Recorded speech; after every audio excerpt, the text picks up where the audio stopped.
But I think one of the strong components of a leader, some of the major components of a leader, he has to be visionary. He has to be able to inspire people, and then he has to have empathy. Yep. Because when he's visionary, he has a tendency to inspire people, and then now he attracts power. Okay. What keeps him in check when he attracts that power is empathy. Empathy. Okay. Do you Okay. understand? Yeah. So now he's not just thinking of himself, Mm. but the people following him. So now if we link this to mindset, Mm.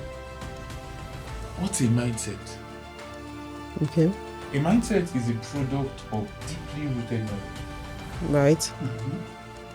Okay. Following. So this deeply rooted knowledge has been so much embodied by the people that it now drives their actions.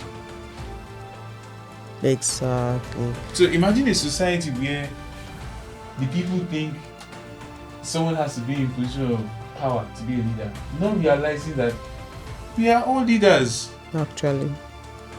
I don't need to become the president of Nigeria to drive a change in Nigeria.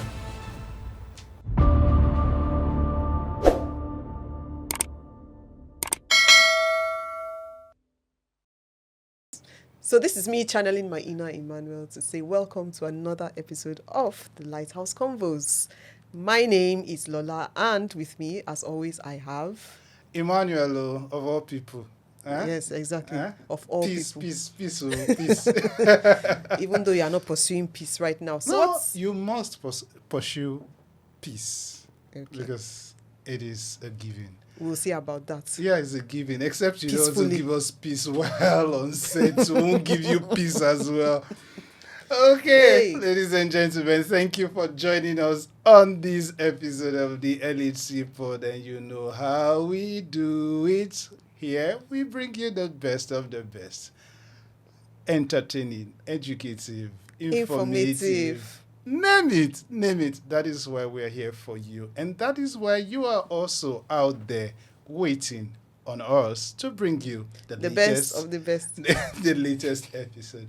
My name is Emmanuel, like Lola has rightly said. And today, just no too much banter before coming on air. But again, it's fine, right? Lola, what do you have in stock for us today? Another mind-shifting transformation. Let me put it that way. Another mind-shifting transformation. Yes. Which one? It's transformation through conversation. See what I did there? No. Highlight. That's just. What are we shifting? Your mindset? Yes. Your mindset Yes. from what it is now? Yes. I would love to see it. Oh, okay. I would love to see it because But more interesting. you really need to shift your mindset has Whoa, to shift from what it is now to something. whoa. Wow, you went there. Yeah. Okay. Yeah. Okay. Yeah. Okay. Yeah. Wow. Right? Okay. Okay. On today's episode, we have a very fantastic guest in our midst. As always, We always do. We search for the best and we bring them on board and have them unleash their inner mind. With us today, we have Ajayi Handel. Woohoo! Welcome. Put your hands together for. Thank you. Thank you. Welcome. Who is Ajayi? Okay. Take a deep breath. Not too deep though. So who's Ajayi? Ajayi is a visionary. Ajayi is a visionary. One with a passion for Africa, a new Africa. And a love for humanity. So I'm the kind of guy who can go lengths to make you smile. You should be the AU president already. And when you see me being playful, you can probably not tell I can be serious. And when you see me being serious, you probably can't tell I can be playful. Okay.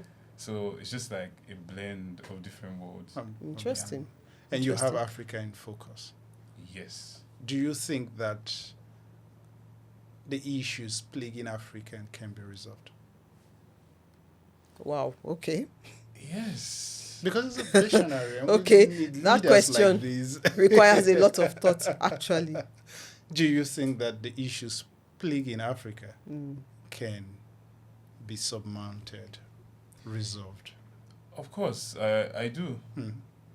There's this popular quote that says, something around the line of, people think it's impossible until it's done. Okay.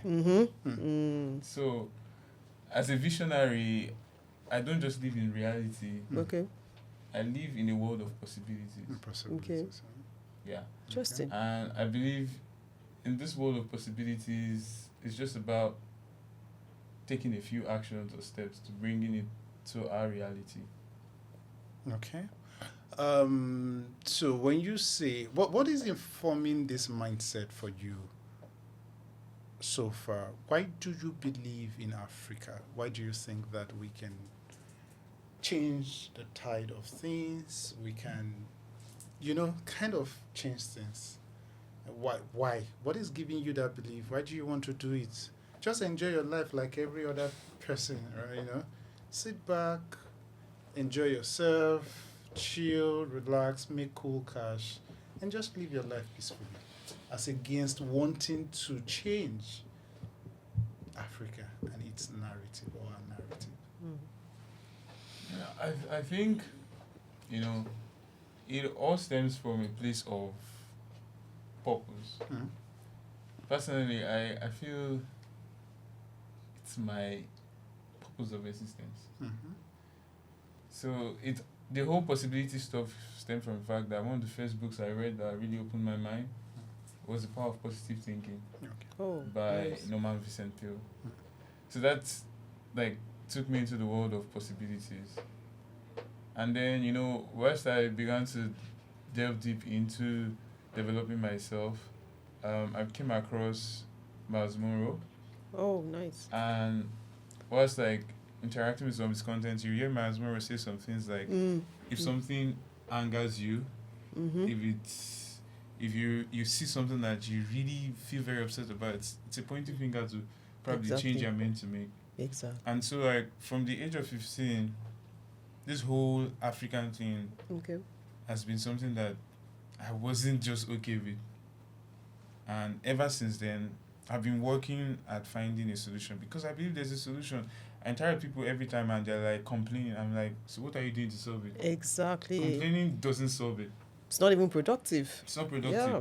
So if you said this was the problem, then of course you can have a solution. Almost every invention, the light bulbs we use today, everything are product of addressing a problem. Exactly. Someone had to sit somewhere and say, okay, this is the problem. What can we do to actually create a solution out of it? Seeing a possibility. Yeah. That possibility was first not a reality. But seeing a possibility, then the person took action towards it, and now it's a reality. Do you think that our leaders are not doing enough? When you talk about the concept of leaders, I feel like most times we miss it. Okay. Because when we talk about the concept of leaders, we're always looking at the people in position of power. Yes, because they've been saddled with the responsibility to find solutions to issues. Don't you think so? Yeah, that's to some extent true. But when I listen to Bishop Oyedepo, he says something along the line of being in a position of power or having a title is not what makes you a leader. So in the true sense of it, the fact that there doesn't actually mean they're leaders. Who is a leader? So we're all leaders. Who is a leader? So okay, now the good question, who is a leader? Yeah. A leader is someone who can effectively lead himself. And it has a blend of empathy. Do you understand? Person is not, just thinking about themselves. They're thinking about others. When I started my first ever business, I had people who were coming to me and say, "Oh, Handel, we'd love to work for you and everything." And that was when I discovered that I wasn't a leader. Because now they were working for me and I was just feeling entitled. And it's not like my fault. That's the leadership concept I've been brought up with. Okay. Which is a wrong concept of leadership. So it's basically the person up there, the one with the title. You get. Yeah. But then, at a point in time, I was, because I was in position to deal with people and people come to me. So like, I interacted with someone. I talked to this person in a particular way, and it struck me like I knew deep down within me that this person is better than me, but the person submitted. So I realized that I'd done something wrong. Okay. Which brings to mind the fact that, there's this quote that says, a leader is not, you're a leader when you realize you're not the smartest in the room. Pink shirt. Who is a leader? Okay, very good question. Because growing up, I actually battled with this problem. Because life was just designed. I don't know, my life has been the type of life where people just randomly come to me. Okay. Whether it's like I'm talking here and then people just come and want to listen, or it's like a couple of my friends just gather. So when I started my first business, I had people saying, "Handel, you do very well. Can I come work with you?" And then they were coming in, and I thought like, "Oh yeah, as a leader, I'm the one in charge." But then talking with all the straight, okay, do this, you do that, you do that. I mean, Emmanuel, you can relate, right? Huh? You can relate. No, I can't. Okay. So, it took a while. I had this peculiar experience where, I had someone on my team Okay. who did something, and I spoke to the person in a particular kind of way, and I realized, and the person just submitted, and just like, but I realized, being honest with myself, that person was better than me in some other ways, and that was when I realized that I wasn't doing something right. Okay. And then there was also the issue where, like, people would come work for me with so much excitement, they would come in with so much passion, and then they would leave casually. Okay. So then I used to think, what these people are the problem. But at the point in time, I had to be honest with myself that I think I'm the problem. Wow. Okay. So when you really ask the question, who is a leader, I would permit me to make reference to the Bible. Of course you can. The Bible, free. Jesus was speaking with disciples, and he said, "He that will be greatest among you, let him serve." Absolutely. I Servant think leadership. that's who a leader truly is. Is a servant, Yeah. one who can truly serve. Yeah. Right? To cut in. So if we say, the reason why I asked that question is because sometimes when we speak and then make references to the persons who are currently occupying political offices, religious, traditional, name it, we often say, "Oh no, we are all leaders. The leaders must start from you and I," and stuff like that. I have a totally different perspective to that, and which is that when people are selected to occupy a particular position, they must show through and through that they can be a servant to the people. And the onus is on them to, first of all, lead by example. Because it's easy to you, someone who's been assigned or picked or elected to occupy a position. Every other person, which today we can, for the purpose of this conversation, we can refer to them as followers, look up to, right? So if you look up to that person, it's somebody you can pick. And that's the reason why we have mentors, right? Yeah. It's the reason why we have people, we have mentors, we have people we look up to, because it is easier to influence a number much more bigger, larger crowd and the society if you do the right things. True of us, as against the pockets of individuals trying to, because how many persons are actually following you at home?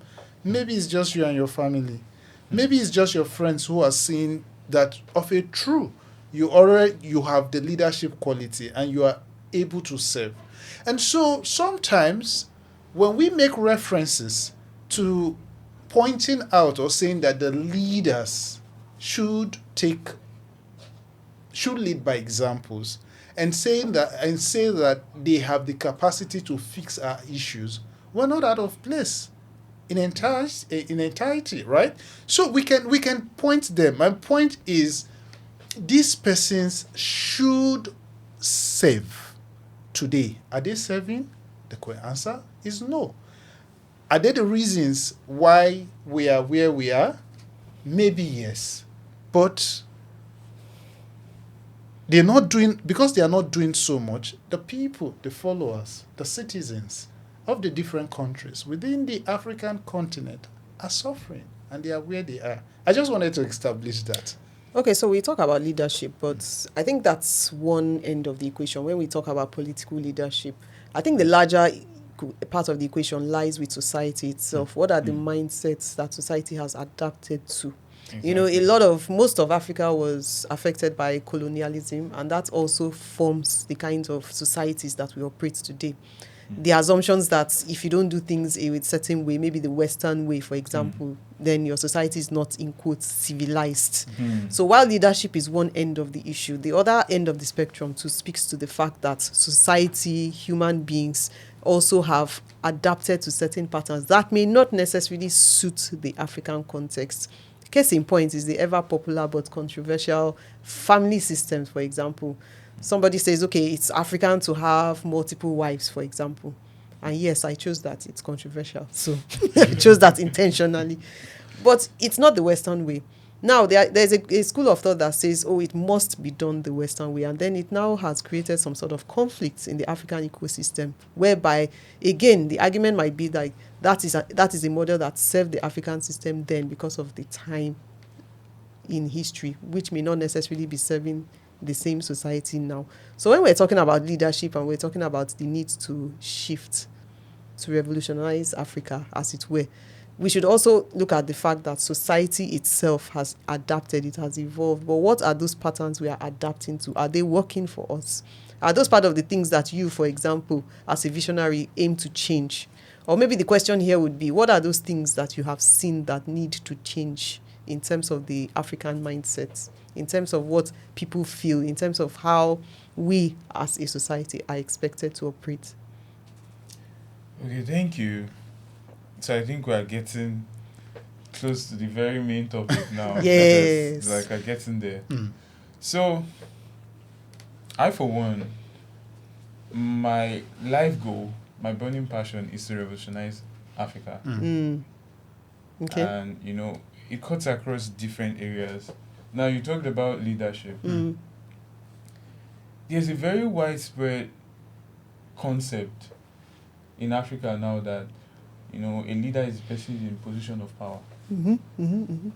But in reality, in the true sense of leadership, that's not who a true leader is.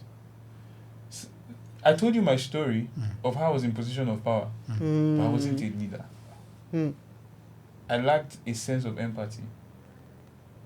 You know, a leader comprises of different things. Okay. But I think one of the strong components of a leader, some of the major components of a leader, he has to be visionary. He has to be able to inspire people. And then he has to have empathy. Yep. Because when he's visionary, he has a tendency to inspire people. And then now he attracts power. Okay. What keeps him in check when he attracts that power is empathy. Empathy. Okay. Do you understand? Yeah. So now he's not just thinking of himself, but the people following him. So now if we link this to mindset, what's a mindset? Okay. A mindset is a product of deeply rooted knowledge. Right. Okay. Following. So this deeply rooted knowledge has been so much embodied by the people that it now drives their actions. Exactly. So imagine a society where the people think someone has to be in position of power to be a leader, not realizing that we are all leaders. Actually. I don't need to become the president of Nigeria to drive a change in Nigeria. True. I don't need to. Yeah. So my question is, why are we short of leaders? Very good question once again. Why are we short of leaders? The Bible says, my people perish. Uh-oh. Perishing? Okay. My people perish for what? Lack of knowledge. Lack of knowledge. That's where it starts from, ignorance. There you go. First of all, Ignorance in what? from my story yet again, there was a concept I had of who a leader is meant to be, where I believed a leader was someone to be served, as opposed to someone to serve. Okay, so do you think that our culture plays a role in all of this? Definitely, it plays a major role, How so? because, you know,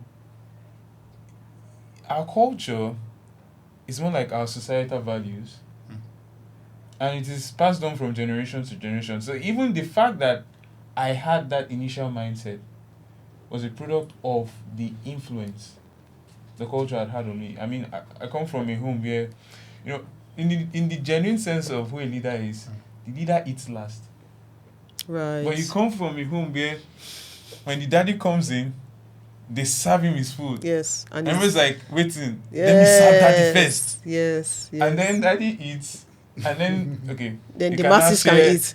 the rest. So, The masses. so that is a thought process. True. Meanwhile, a leader in the true sense of it, like, are my children eating? Yeah, exactly. Is everybody okay? Yeah, bring for me. What's left in the pot? Do you understand? Kind of. So when you carry this same mindset of being served to a position of power, you feel entitled to so many things. And you would not be able to make a positive change that affects the life of others positively. So this now is the concept not just in my mind, or that was in my this is a concept that was not just in my mind. It was something that was also widespread in Africa now. There are a lot of people who have this mindset that a leader is to be served and not that a leader should serve.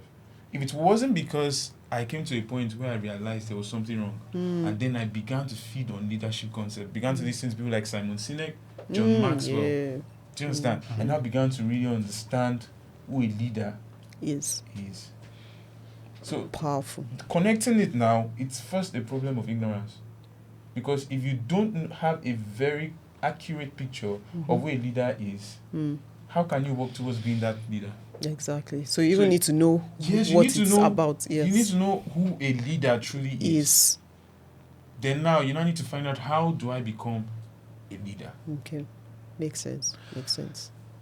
It's been a wonderful moment with Handel, who has been dissecting the concept of leadership, transformational leadership, and shifting the mindsets of Africans. Right? We'll go on a short break and We'll be back. Thank you.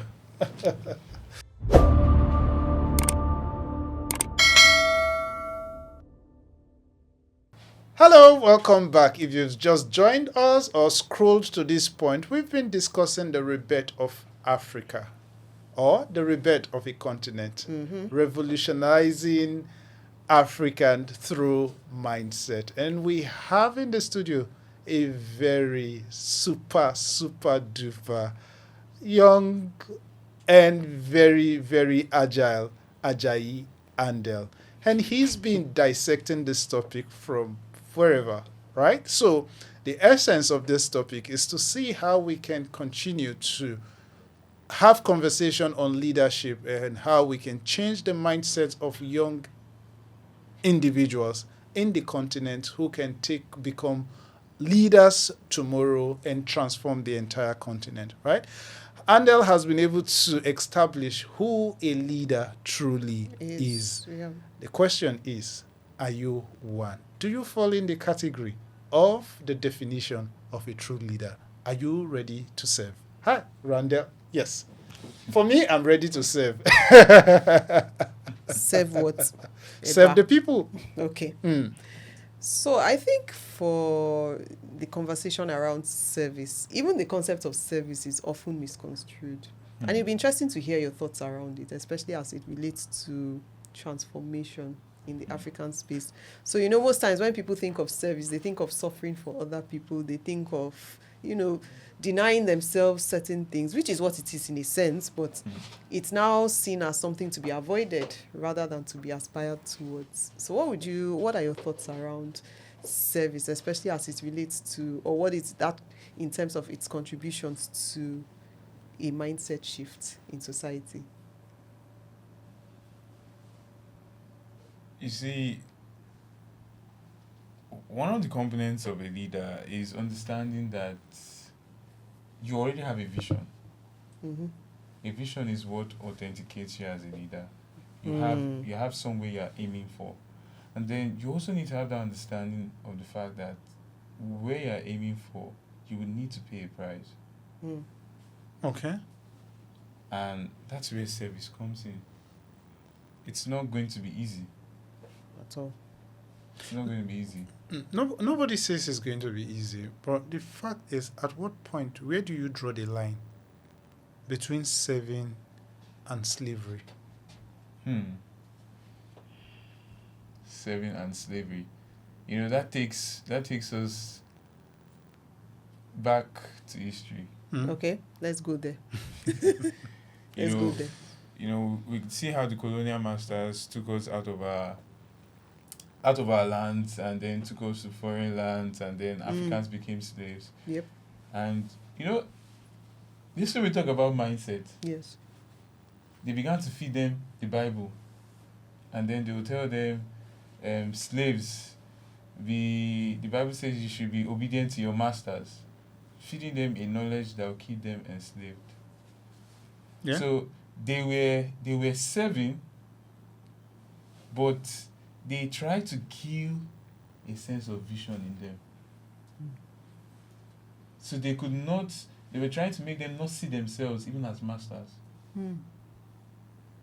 So the fact that, yes, as a leader you're serving, it's not like you've lost total consciousness of being a master. Yes. It's just like you have power, Yes. but you don't let the power override you. You don't let the power get in the place of empathy. You have power, but you don't let it get into the place of empathy. Yes. Oftentimes, when we're having conversation around leadership, we talk about slavery and how the mindset of the people were fine-tuned to serve the objective or the goals or the aspirations of the white people, right? Slavery has ended, right? A long time ago. And we're still stuck in that history. Okay. Well, we're still stuck in that history, right? Why are we still stuck there? Why are we still referencing?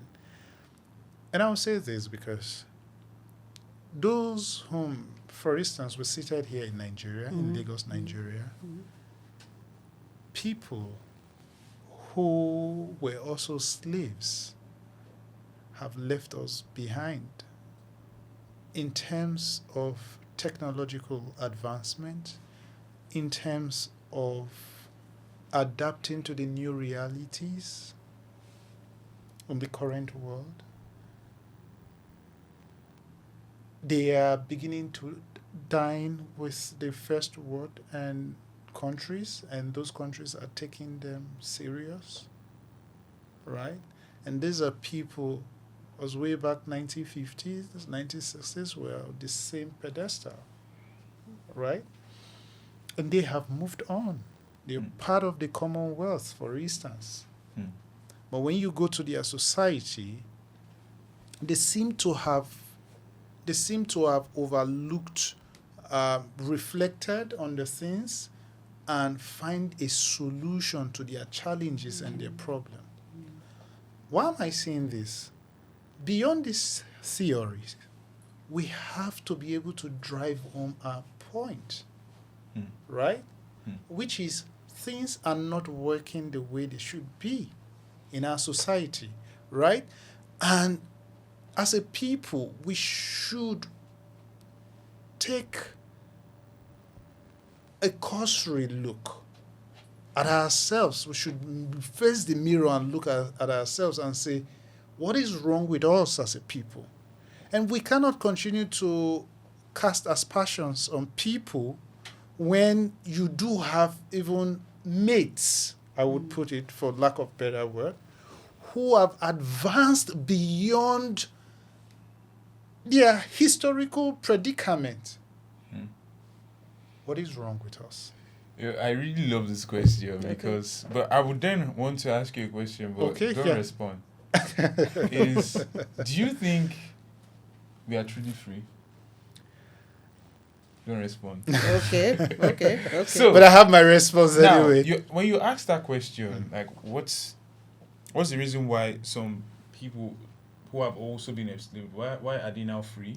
Why are they now making progress? It's because there's a hidden plague. Okay. There's a hidden plague. What's the hidden Now, plague?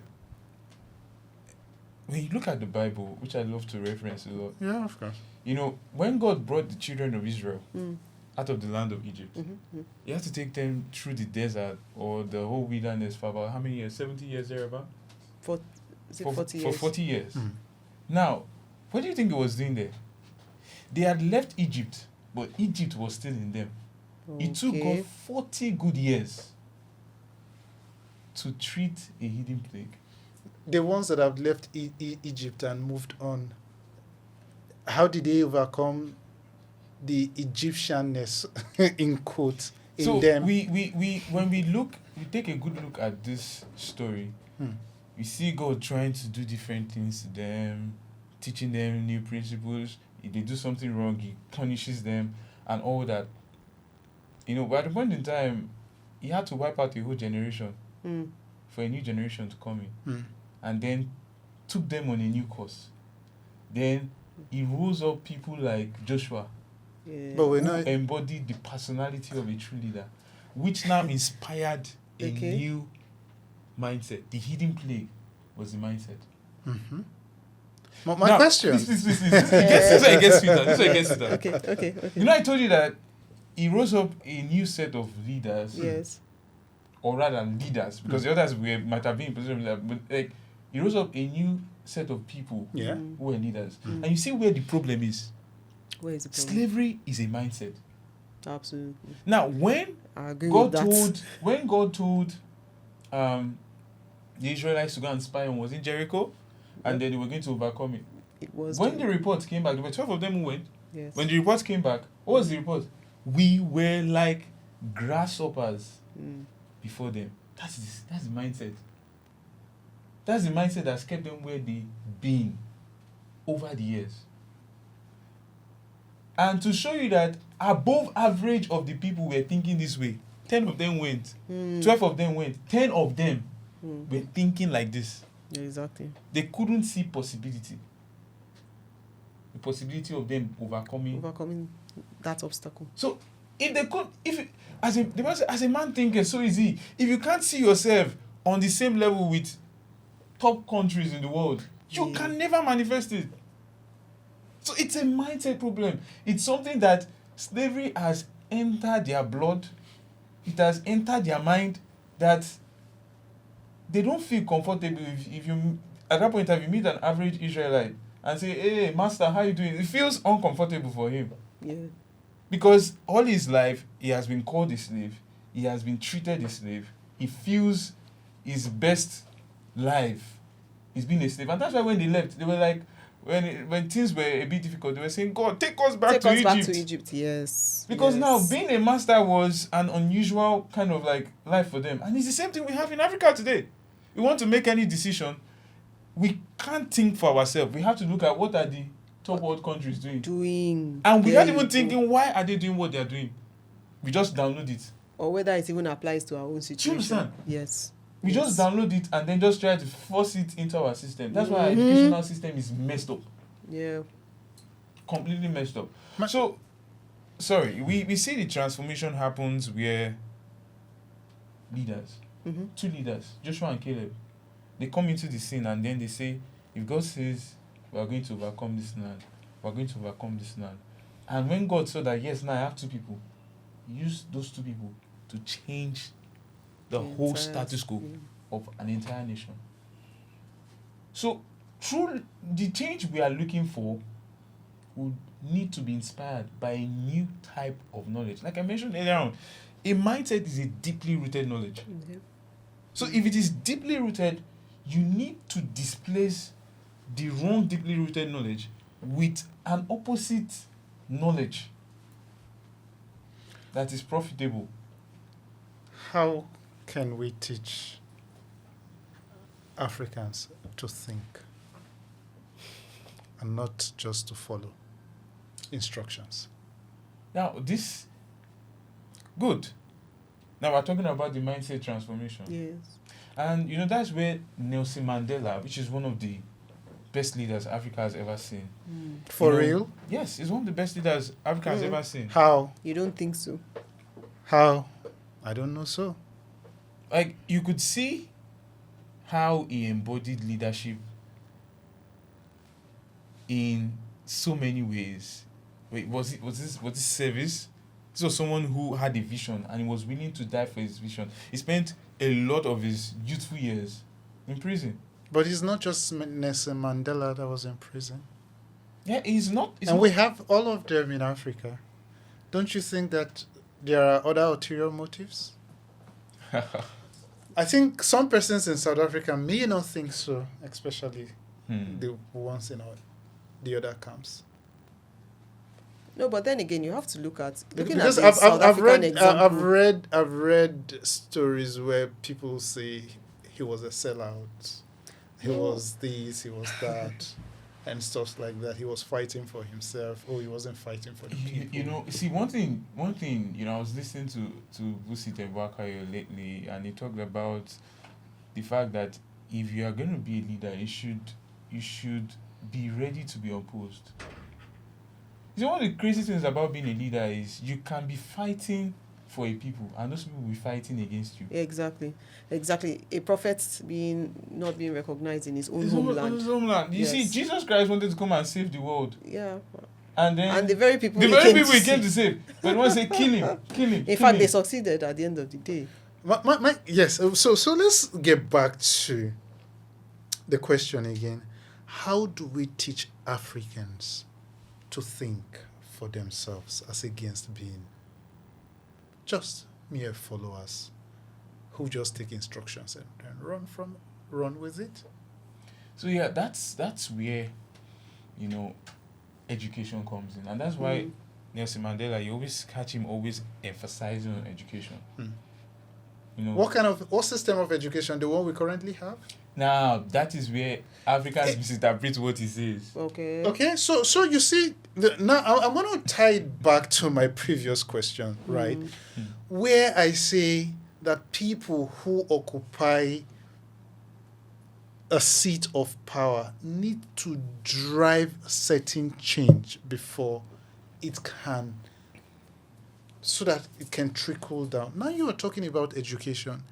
Individuals who are showing capacity of leadership may not be able to change your curriculum at the end of the day, or put infrastructures in place that then caters for the new reorientation, thinking mindset, or educating the children in such a way that they fully understand, or setting up perimeters, if for lack of better words, just putting the necessary things in place to ensure that the educational system itself is overhauled.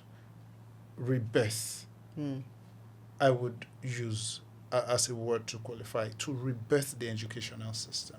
So my point is, when we're talking about leadership, let us not just say, oh, we are all leaders. If I'm a leader in my cocoon, there is a limit to what I can do. True. One, because the availability, the resources at my disposal are very limited with which I can effect the change. As against when you are a state governor of a president, you know that you have a larger pool of resources with which you, not just resources, but you also have the power to cause change to happen at the end of the day. That is when you want change at a bigger scale, which is what we need, right? So the point still remains that you're making reference to the educational system, that we need to change the educational system if we want a new thinking mindset. Yeah. And that cannot be done, at least for now, by me alone.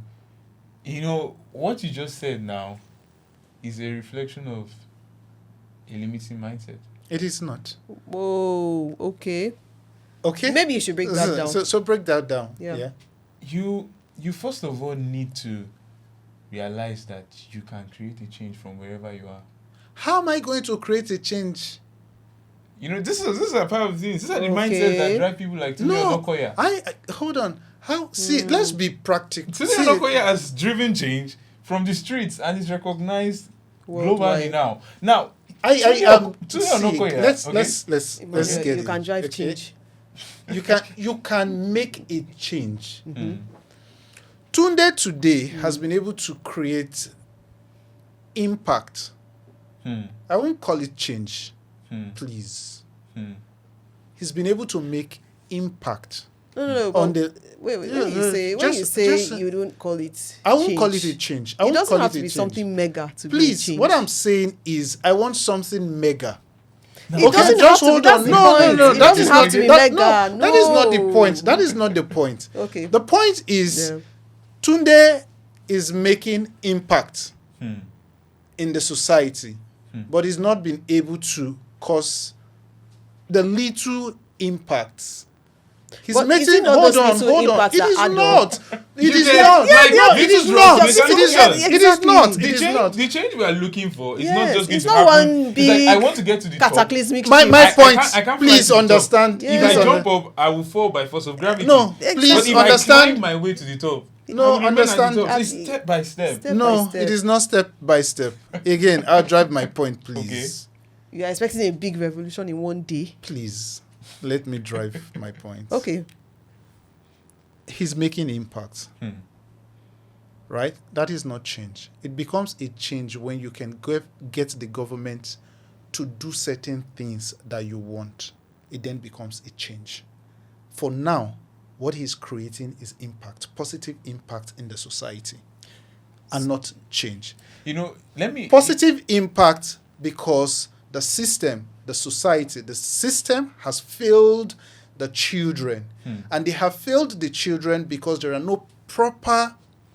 no proper education, facilities for educating people. Kids who are supposed to be in school learning are unable to go to school. Hold on. Okay, they are unable to go to school. Why? Because the government has failed to provide the basic necessities for these children. And somebody looks and say, why should you be here? I do have these skills. Maybe I can use it to impact them and then cause impact and then maybe change 1, 2, 3, 4 lives. What I am looking for, or the point I'm driving, is that we're talking about education. If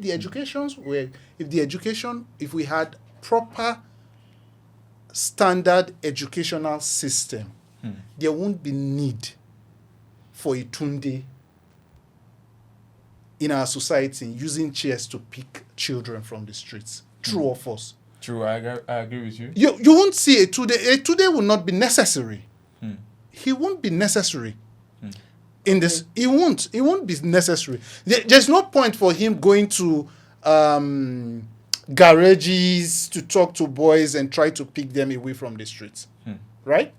Because there is a standard education, free education for children, both home and homeless, and the government is forcing everyone, you must cater you must bring your child to school. It becomes penalty. If you don't do that, it becomes a fine and everything. There won't be a need for a tunde, for instance. That's one. My point is, you need to change. When you say you are causing a change, for instance, the educational system, you either need to have the power to influence or cause the change to happen at either the state, the local government level, and maybe the country or the continent in itself. So I still stand by what I'm saying, that Tunde is only making impact, but that change, I stand with you on that. As far as there are kids on the streets, there are beggars on the streets who can't even afford 3 square meal in a day. As far as there are kids in the streets who can't even read and write, change has not taken place. Okay, and I if I'm to buy into your thought process, I would say change is the outcome. Impact is the journey to change. Yeah, I agree. Impact is like the journey to change. But what I'm basically saying, science now. What I'm basically saying, experiment. So even if it's as little as putting a litmus paper in acid or alkaline. Yes. Now there are some steps you actually take. Do you understand? You have your chemical ready. You cut your litmus paper, and then you have to put it into whatever it is. It is before you now see a change. So that is. So the that impact putting journey, into that is is the impact process. Yeah. I agree that for me, if you say it's a journey, but it gets a level. If you say it's a journey, I agree. I'm not going to dispute that. Our differences, as far as it's concerned, is you are saying he's made a change. I am saying no. It's still in the process. Impact. It's impact. It hasn't become. It's not. Maybe he has other plans, right? But we're not there yet. So interesting. We're talking about change. We're talking about impact. I think the bottom line, which we can all agree, is the fact that something needs to happen to basically adjust our current realities. We have this reality on ground that is the product of so many things. It's the product of a lot of conditioning we've talked about. And I specifically want us to even talk about that conditioning, how it obtains in African society. We were the products of so much colonialism. We touched on that briefly early on.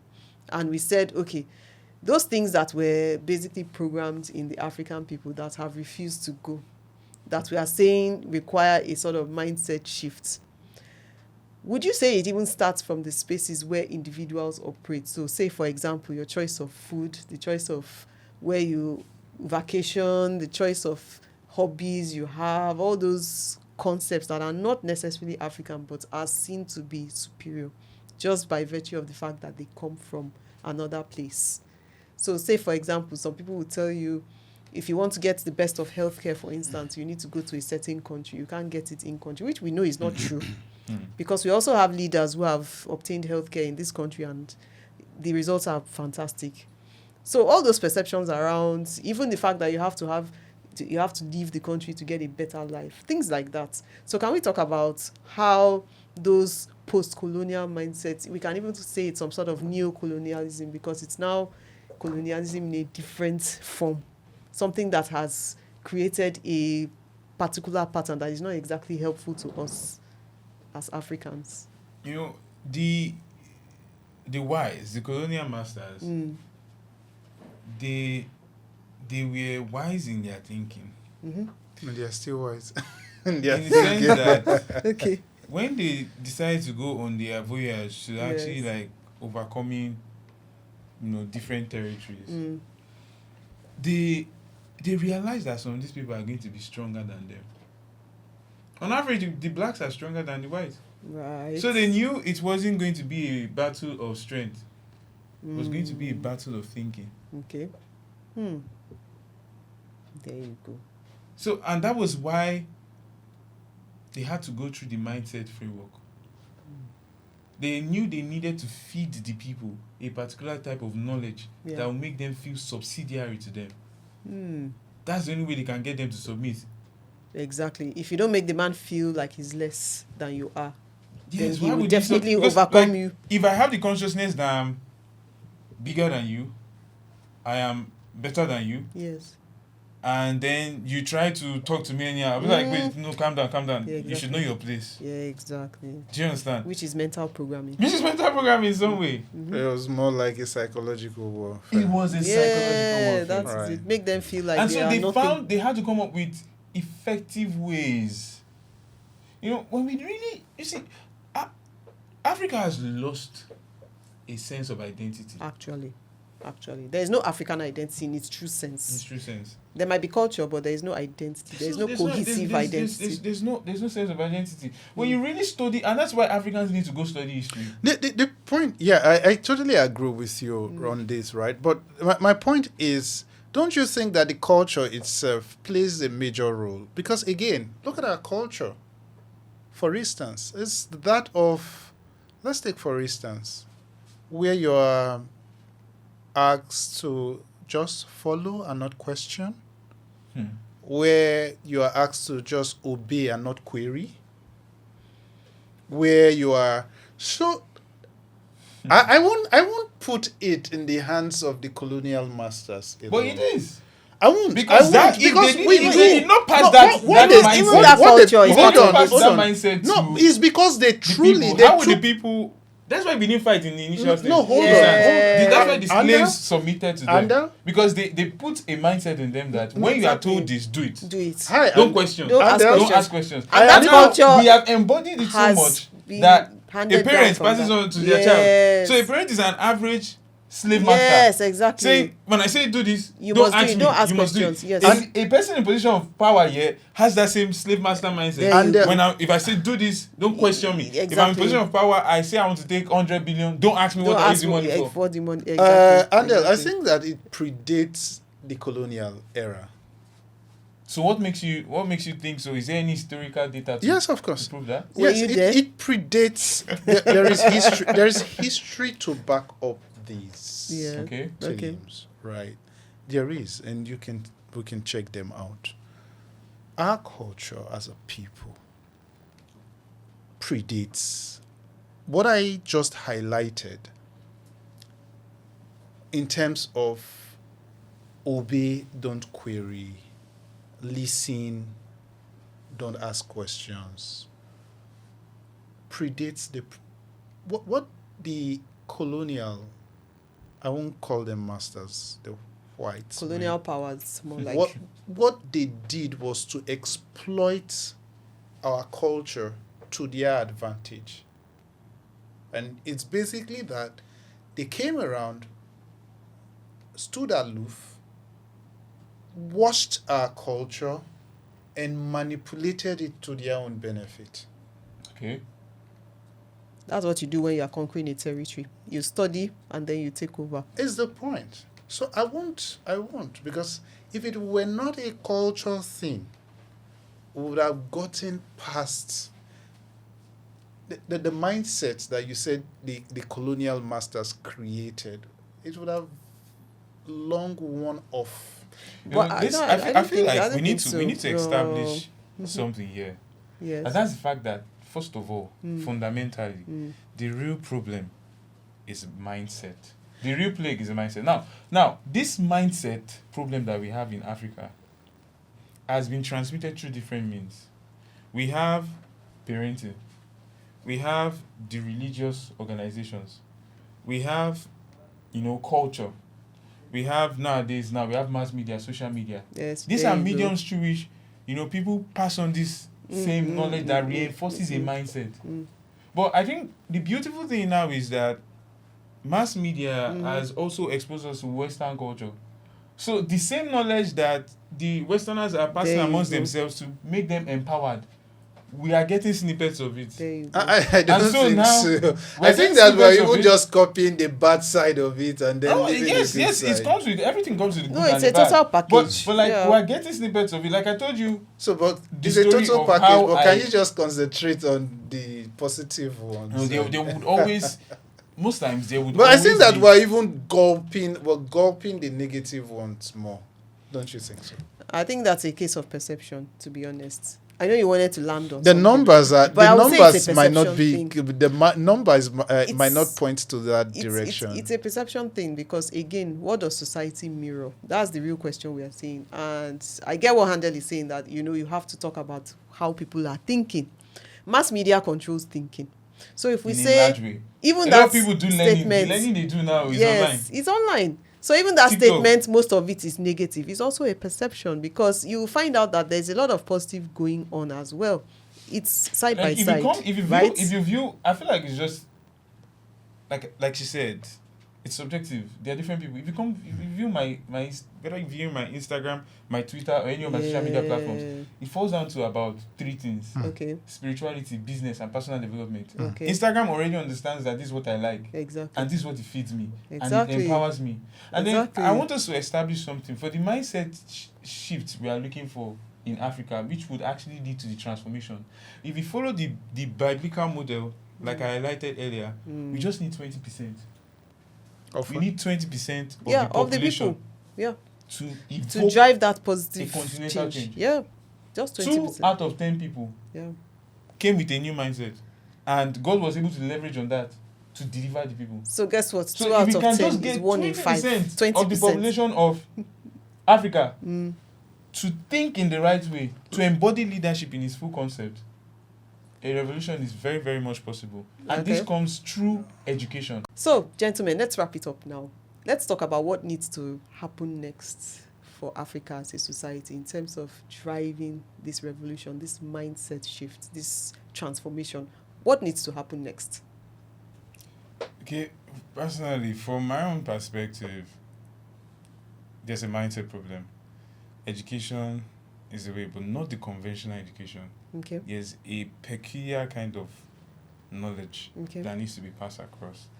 And we can't particularly say we will be successful at passing this knowledge across to everybody within a short period of time. Okay. But following the model with which we highlighted in the Bible today, if we can pass this knowledge across to just 20% of the people, this 20% of the people can cause a revolution. Change begins with you. Right. Makes sense. Well, make sure Thank that you. So you have change in your pocket too. So Ima- that they won't leave you at the bus stop at the end of the day, or join you with somebody else. So what are your thoughts, Emmanuel? I think that the mindset shift is key to changing the society. I also think that I agree that change begins with us as individuals. Yes, so. Not just us individuals, but it also rests on the government or those who lead us to also drive the change, to be at the forefront of it. In a nutshell, change begins with us all. Okay. Right? And once we begin to have the mindset of service, which he alluded to from the beginning of the conversation, leadership is service.